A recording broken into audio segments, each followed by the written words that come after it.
God loves stories. There's a great deal of truth to this, I believe, and Brian would probably say yes as well, that God loves stories and we love stories, because the stories are not merely about characters of which we read, but ultimately we know that each story is like a mirror. It's looking into our own lives, our own journeys, and the many lessons that we have to learn. And so to be a storyteller is really a very, very special honor, because in Jewish tradition, our celebrations and so much of who we are and what we celebrate centers around stories. Passover, we read the Haggadah. The Haggadah is the story, the tale, the legend. And so many other stories that come from Torah and are so much a part of our tradition. So we are very, very blessed to have Brian with us on this Shabbat, and not only this evening, but to join us once again on Sunday morning for our Sunday School for Grown-ups program at 9 a.m., and also we'll be spending some time with our confirmation students on Monday. And Brian is certainly, this is no stranger to Temple High. He is a product of Temple High. He was born and raised here. And Al and Susie, I know it's a great kavod and honor for you to have your son not only with you, it's a great opportunity to be together, to reunite as a family, but to share his gift with us. And Brian is a resident of the Pacific Northwest and just recently moved to Portland.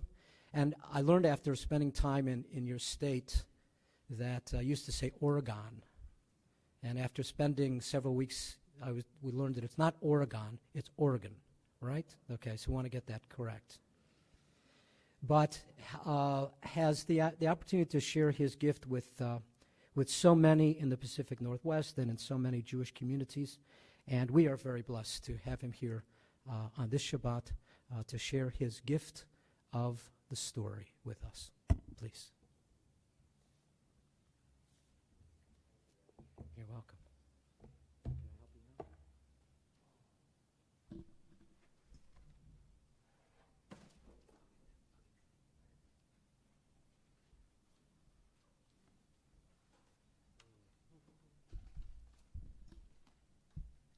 I help you out? Shabbat Shalom, everybody. Shabbat Shalom. I didn't know. No one told me. And maybe no one here even knew, except for a few, that we were going to be in the presence of a queen tonight. And a queen of understanding. So Your Majesty, may you bless us all with some understanding as we move through this thing, this life we live in. So while we were doing the prayers just a moment ago, there was one page. We did page 161, and then we went to 164. You don't need to look in your books for this. You don't need to look in your books, because I'll read to you. We skipped page 163, but I read the first little prayer, little poem that's on page 163, and I want to read it to you, because I think it's a beautiful invitation. We are a people in whom the past endures, in whom the present is inconceivable without moments gone by. The Exodus lasted a moment enduring forever. What happened once upon a time happens all the time. Now, if that's not an invitation for a story, I don't know what is.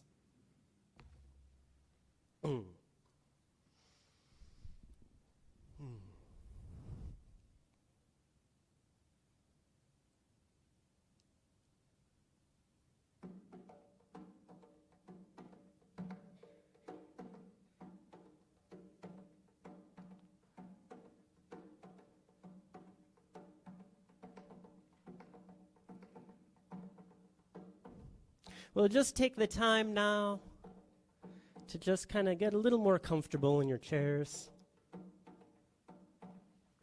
You could watch me if you want. That's totally okay. I don't mind. But if you want to close your eyes, that's also okay. You know, it's time for a story. Sometimes it's nice to close our eyes when a story is upon us. If you fall asleep, no worries, it's okay. If you snore a little bit, the person next to you might, gently elbow you.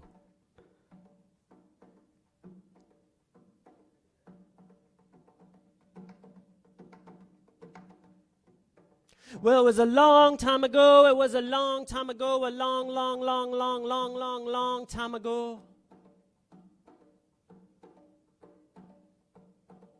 It was such a long time ago.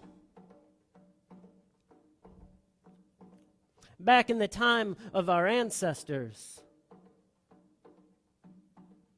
when the king was in his royal chamber, troubling over an issue. And the issue was whether to go to war, to engage in battle. And he was pondering this for some time. Pondering and pondering and pondering until finally his advisor said, "Well, king, why don't you consult with the high priest?" And so a message was sent to the high priest to prepare. And so the high priest engaged in his ritual preparations. He went and did mikvah. He made his sacrifices. He said his prayers, and he started to put on his ritual garments.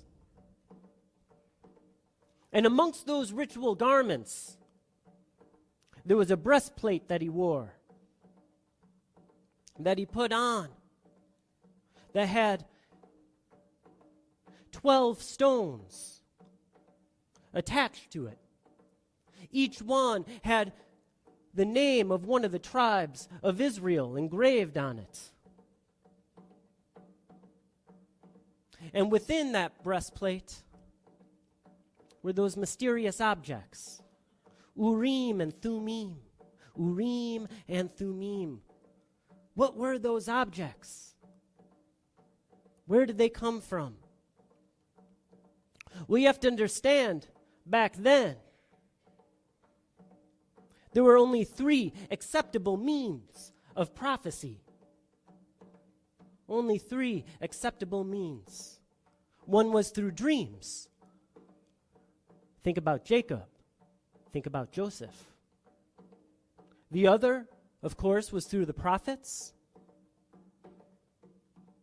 And the third, was through Urim and form of prophecy, form of divination. A way of speaking and knowing the will of God.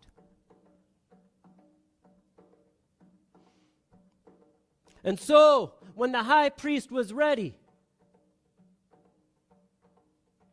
he began to say his prayers to connect with the Shekhinah, the feminine aspect of the divine, the one who dwells here on this planet with us. He connected with the Shekhinah, and the king came before him, and he began to ask what it was. Should they go to battle? Should they go to war? And so the king asked the question, but he knew the procedure. He knew the appropriate procedure. So he didn't speak it out loud where everybody could hear. But at the same time, he didn't only speak it inside his heart. No, he whispered it. So it was still out loud. That's an important thing. It was still out loud, but not loud enough where anybody else could hear. And when it was asked, the high priest went into meditation and he stared at that breastplate. And he got into that realm of prophecy. And as he was looking at the breastplate, some of the letters started to illuminate. The Urim and the Thummim were helping illuminate some of the letters. Remember, there was an inscription on all those stones. And the letters spelled out the answer. No. Do not go to war. Do not engage in battle. You will not be victorious if you do. And the king listened, because everybody knew that what came through was indeed the will of the divine, was the will of God.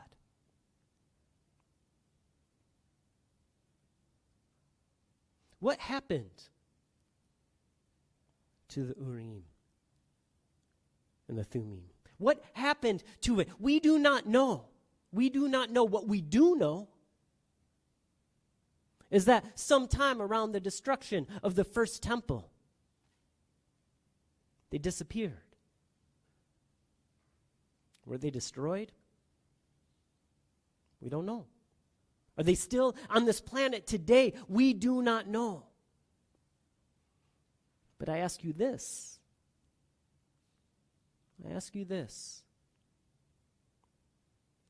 What if you were there,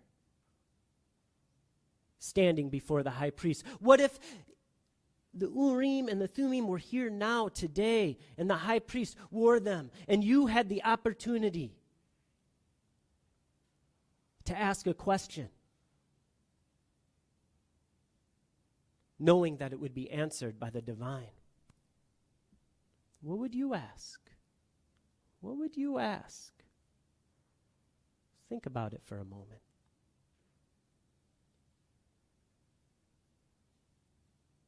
Yeah, for some of you, it might be easy. You might know immediately what it will be. For others, you might have to take some time and really ponder. What would you ask of the divine if you knew you had that connection? I'm going to put an invitation out to you right now that tonight, before you go to bed, when you're lying there in bed, before you fall asleep, maybe close your eyes and picture yourself before the high priest.